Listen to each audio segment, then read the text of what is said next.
Detroit Mayor Mike Duggan and a pretty interesting national headline. Plus, what's really getting done in Washington? Also, say goodbye to driver responsibility fees, pressure on the Michigan State Police Chief, a GOP spat in Lansing, and a One Detroit special report on life after deportation. Nolan Finley and Stephen Henderson are here, and MiWeek starts right now. The Business Leaders for Michigan CEO Summit is Thursday, November 9th at the Westin Book Cadillac in Detroit. Hear top-notch speakers such as Andrew Liveris, Brian Walker, and Jim Hackett. They will share ideas to grow economically in an ever-changing marketplace. Experience 5 hours of networking opportunities with 500 top business, community, and policy-making leaders. Learn more at www.businessleadersformichigan.com. Masco Corporation is proud to manufacture innovative and environmentally friendly products for the home. Delta faucets, craft-made in Mayoral cabinets, and Behr brand paints have all been designed with you in mind. Masco and its family of companies, serving Michigan communities since 1929. Funding for this program is provided by Delta Airlines. Keep climbing.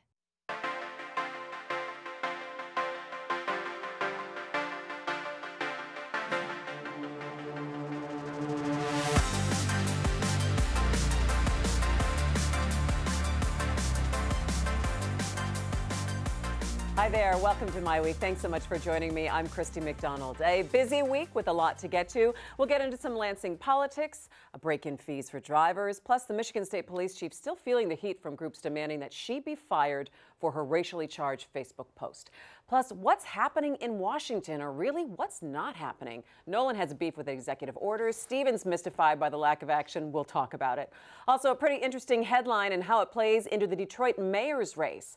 And we'll have a One Detroit special report on life after deportation. All right, say hello to our MiWeek contributors, Nolan Finley of the Detroit News and Stephen Henderson of the Detroit Free Press. Gentlemen, how are you this week? We're good. There's been a lot going on this week, a lot of headlines kind of coming fast and furious. I think we have to start in Washington. Nolan came charging into the set today. Well, I hardly charged. I think he came charging into the set. I got a bad knee. I can't charge. I limped on. All right, so he wasn't moving so fast, but very interesting, I think, what has happened during the week. And we were all talking before the show about action in Washington and really being mystified about the inaction, and now the attacks on President Trump from his own party is what piqued a lot of the interest on your part, Nolan. Well, and the president's attacks on his own party.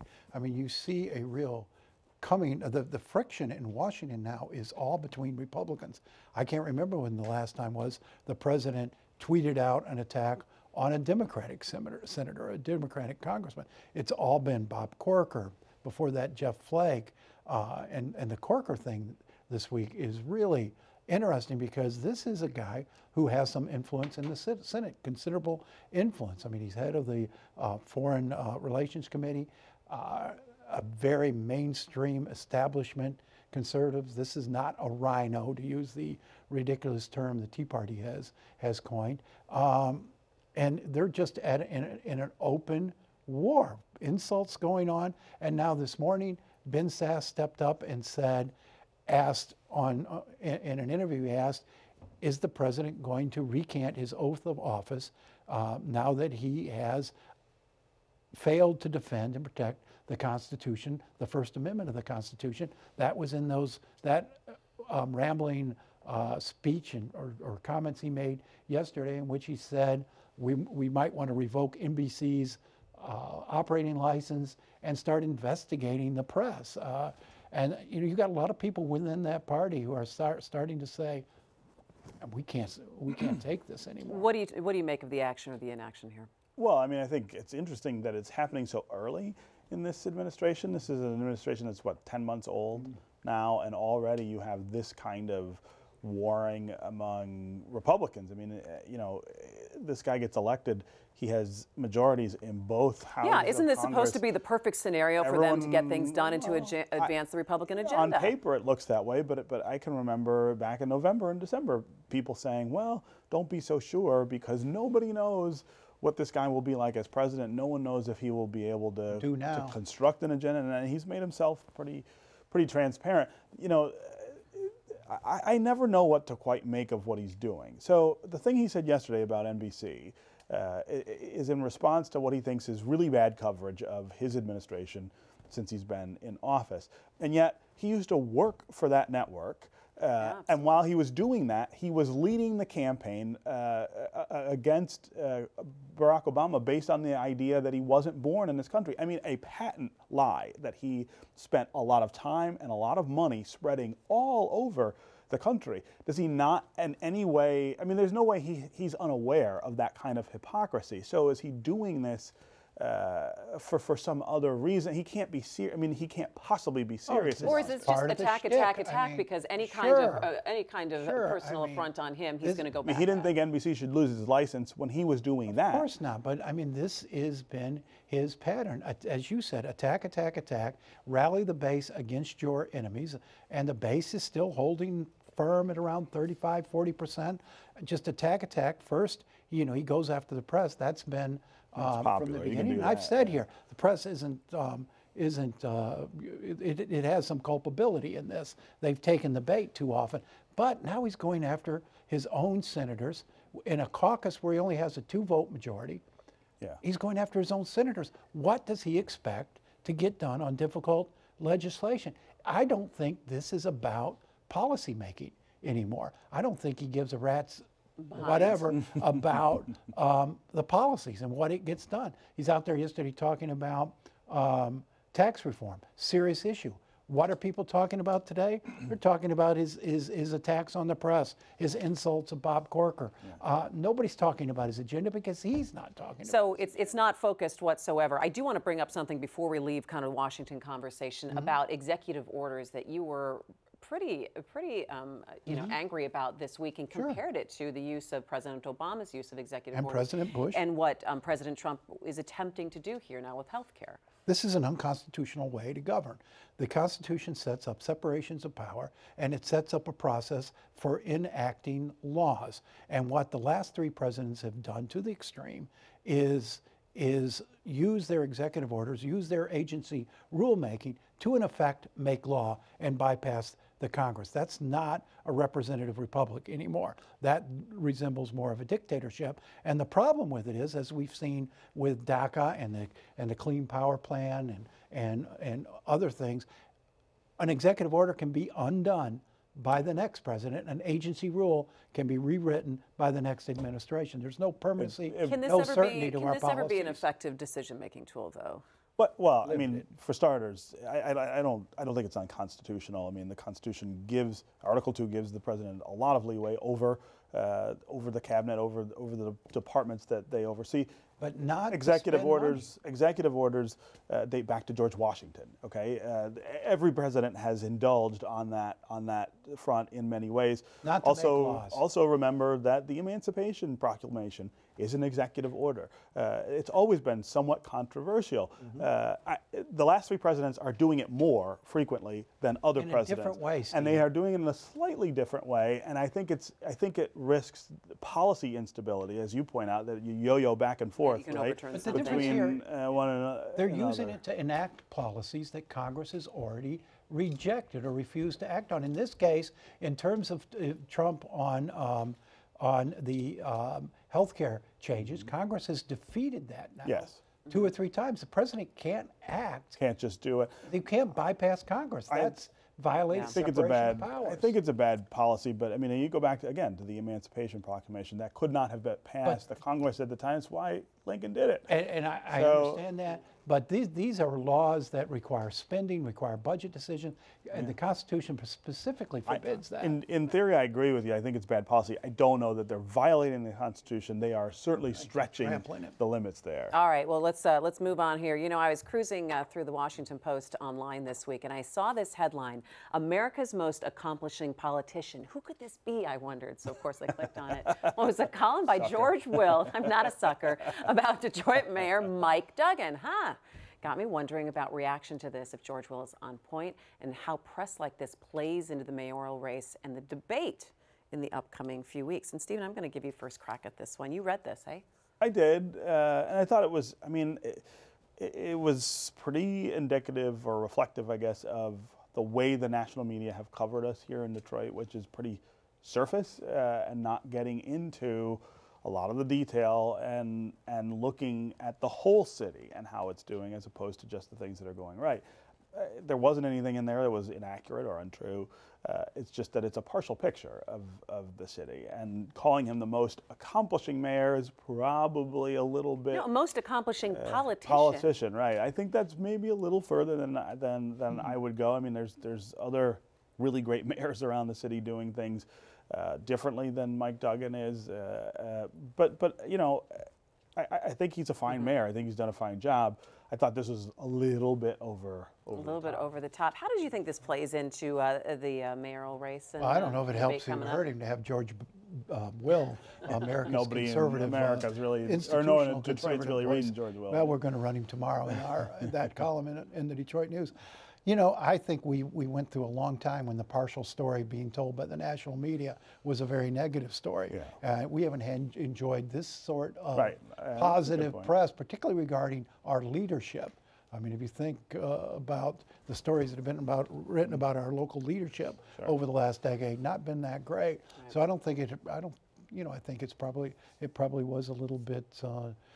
He was quite purple. Yeah, but I do think that it helps the city. It helps Detroit. Debate's coming up in 2 weeks, and both of you gentlemen will be asking some questions, I believe, or I will not. Coleman Young Jr. and his puppet master Adolph Mongo refused to agree to debate if I were on the panel. Nolan, tell me how you really feel about it. Well, I feel they're running scared. Sure. I have some real mixed feelings about the format of the debate and things like that. I don't like. I mean, Nolan and I disagree on all kinds of things. You disqualify him for political reasons. That's an attack on the press, not just on him, and so I'm not sure that I will go along with that either. I'm really disappointed that this debate, the debate about the debate, has gone the way it has. I think, again, and I've said this many times over many years, there needs to be an independent way to determine that these things happen and they happen in a fair way. Do you know that I'm going to write down every time you say debate commission over the next 5 years? I'm going to write it down and remind you that that's your job. Get on this. We've been working on it. We can't get there because everybody wants it for themselves. And they're not thinking about the voters, which are who they lose out when it happens this way. All right. Well, you know, the Detroit mayoral debate is coming up. Duggan and challenger Coleman Young II will debate on Wednesday, October 25th, in a joint production between Detroit Public Television and WDIV Local 4 market calendars and the Detroit News.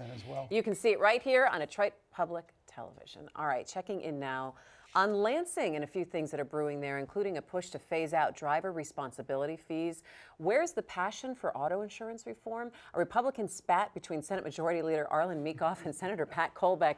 And the heat is still on the head of the Michigan State Police to resign after inflammatory Facebook post about kneeling and the national anthem. I do want to start with the MSP chief because this issue has not gone away, though headlines have taken us in so many other directions. In the past 2 weeks, you have the local chapter of the NAACP still calling for her to resign, and also the Legislative Black Caucus in Lansing.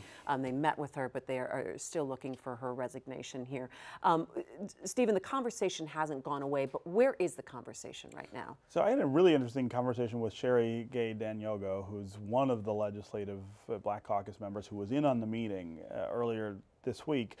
She had a really interesting take on it. She said she didn't feel like she got what she wanted necessarily out of that meeting, but that there was an opportunity to move the ball forward on policy change. And she said it's really important, I agree with this, to not just focus on Christy Etchu, who could be removed tomorrow, and MSP would still have all of the systemic and institutional problems that it has had for a real long time. It's better to focus on, well, can we get her to a space where she's helping to lead change in the agency that has less to do with who's in charge than the infrastructure, the policy infrastructure there. And so I thought that was a really interesting take from somebody who, you know, is pretty hot about what she said. But can you, let me ask you this, Nolan, can you enact some kind of systemic change or make some kind of sweeping change when the person who is the head of the organization may not have the trust of the public, of the people that she's in? Well, there's a good measure of politics here. Christy Etchu has been a good state police chief. She made a bad decision, but overall she's done her job well. They have some problems in the department that are shared by police departments all over the state, including the city of Detroit, where they're having a difficult time recruiting enough African Americans for their police academies. And that's a problem in Detroit as well. She's not alone in that. But I think, you know, she made a mistake. She made one mistake. She apologized for it. I don't know that's enough to dismiss her or run her out of office. You know, once again, you've got politicians, or not, she's not a politician, but public servants not understanding the power of social media to ruin your careers and to send a really terrible message about your operation. Well, and the danger here is that what she says can be interpreted not only by the public but by her officers as sort of green light to treat some people differently because you don't agree with what they say, and that absolutely can never be tolerated in a law enforcement agency. I mean, I would not have shed a tear if the governor had said, "Look, you got to go," but I do think there is a bigger issue here, and it's not just recruiting of African American officers; it's also policy. There's all kinds of things that law enforcement agencies do as a routine matter that disproportionately affect African Americans. The MSP has been under fire before for practicing some of those things, and that's what really needs to change, whether she stays or goes. All right, I want to move on to some legislative business here. Elimination of driver responsibility fees that has come up, and amnesty for about 300,000 drivers. Interesting, though, when you read the stats of about $52 million from those fees going into the general fund. Is that what it's 20, I think. Is it 20? I thought I saw 52. I will stand corrected. Maybe that's what's levied every year. Yeah. But they collect hardly any, you know, a small. Yeah, they also have a lot that they back that people have not paid. That causes its own. But it also that causes its own problem. But then I also kind of think, okay, well then what fills that hole if you then take those things away? One of the things that might fill the hole is if people can get their driver's license again and go back to work and start paying taxes, that might bring in revenue. This was absolutely the most ridiculous, abysmal tax ever enacted in Michigan, or fine or fee or whatever you want to call it. It was put in place by former Governor Jennifer Granholm as a means of fattening the budget, and you know, her idea was you pay a driver's ticket, you pay it again next year, you pay it again 2 years from now. I mean, it was just this ongoing people can't punishment. Get out from underneath. You can't get out from under it. It's a very regressive tax, super regressive, very unfair. And you've got people out there now, there was $600 million, these 300,000 people. Mostly poor people, can't pay the bill, can't get a driver's license. Which means to you can't work. Go to work. It should have been gone the moment Rick Snyder got in office. Yeah. What do you think? No, I agree. I think it was not a good idea ever, and especially, you know, one of the frustrations is this is not new. This has collected all of this sort of backlog and disrupted all kinds of people's lives. Like, why does it take this long in this state to go back and say, we tried that, it didn't work, or it had an effect that we couldn't necessarily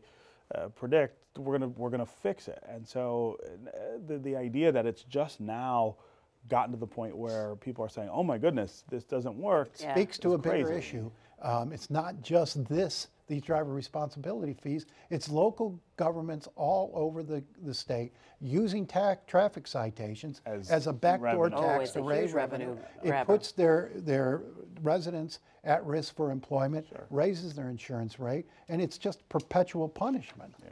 All right, hey, I've got a little Republican spat there. Senate Majority Leader Arlen Meekoff stripping Senator Pat Colbeck of all of his committee assignments. He's running for governor, not Arlen Meekoff, but Pat Colbeck is. Says he is. What do you make of that? I mean, here once again, you've got another example of the Republican Party coming apart at its seams. This internecine war you see at all levels of the party in Washington and Michigan.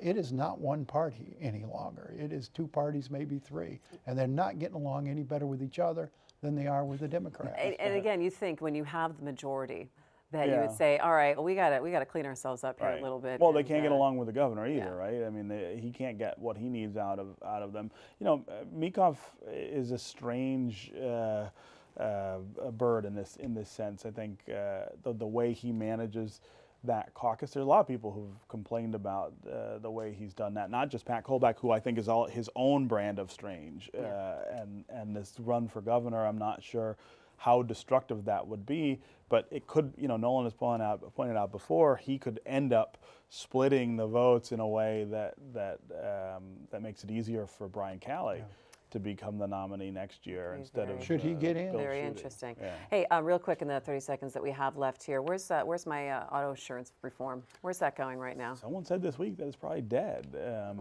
and I'm not sure if that's for sure or. It looks dead, and I say here's another victim of term limits. Tom Leverett, the speaker, does not have enough experience, clout to get this thing, a tough issue like this, done. All right, we'll check into that. Okay, finally tonight, following the story of a Detroit woman who was deported to Mexico this spring, One Detroit from Detroit Public Television teamed up with Bridge Magazine this spring to tell the story of Maria Juarez and her fight against deportation in real time. 2 weeks ago, Chastity Pratt-Dawsey from Bridge went with DPTV's Bill Kubota to Mexico to find Maria and see what life is now like for her in a country she hasn't been in since she was 8 months old and after leaving her husband and her son behind. Take a look.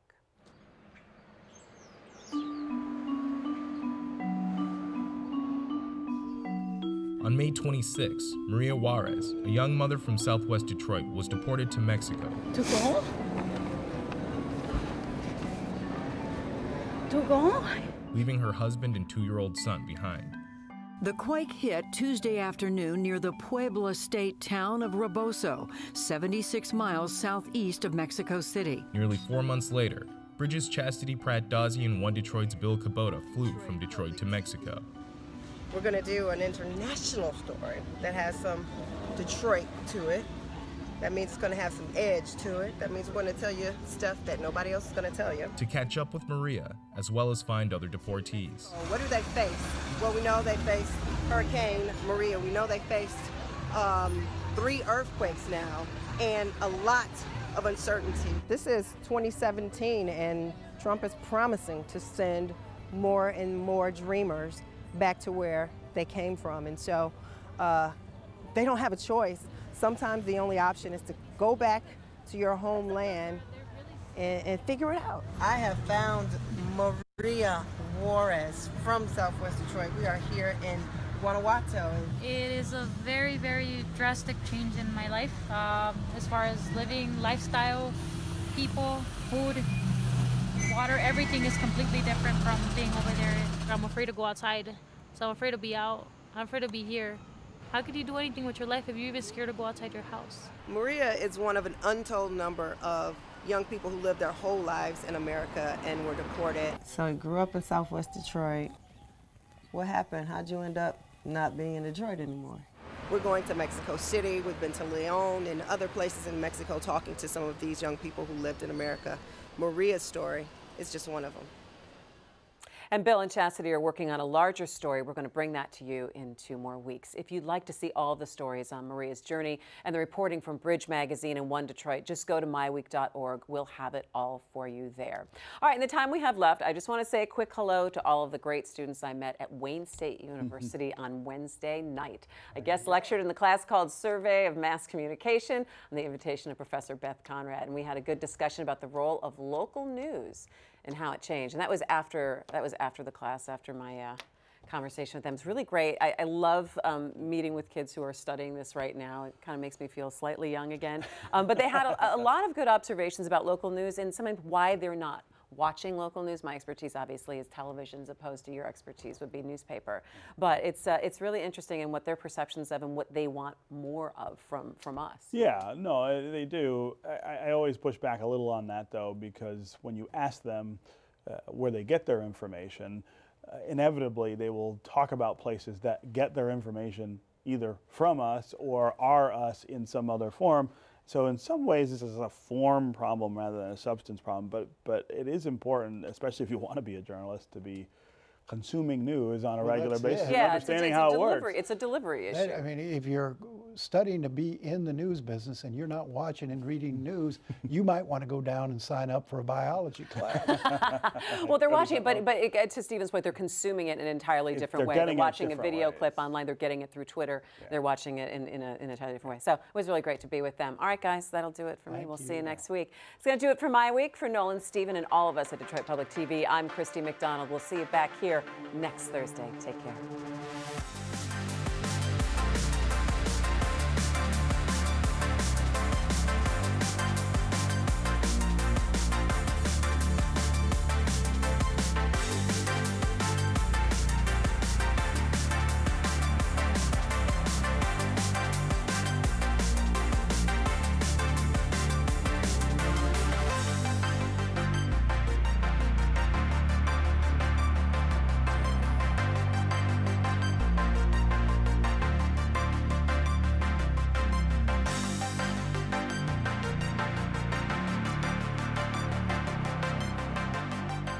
Did you know Roush Enterprises was selected by Google to assemble a test fleet of 100 prototype self-driving cars in 2015? It also produced the new Domino's delivery cars. And speaking of Domino's, Domino's sells well over 2 million pizzas per day around the world, and half of their sales are digital. These are just some of the ways Michigan's pioneers started out as small companies with big ideas. We are business leaders for Michigan. We are committed to making Michigan a top 10 state for jobs, personal income, and a healthy economy. Masco Corporation is proud to manufacture innovative and environmentally friendly products for the home. Delta faucets, craft-made in Mayoral cabinets, and Behr brand paints have all been designed with you in mind. Masco and its family of companies, serving Michigan communities since 1929. Funding for this program is provided by Delta Airlines. Keep climbing.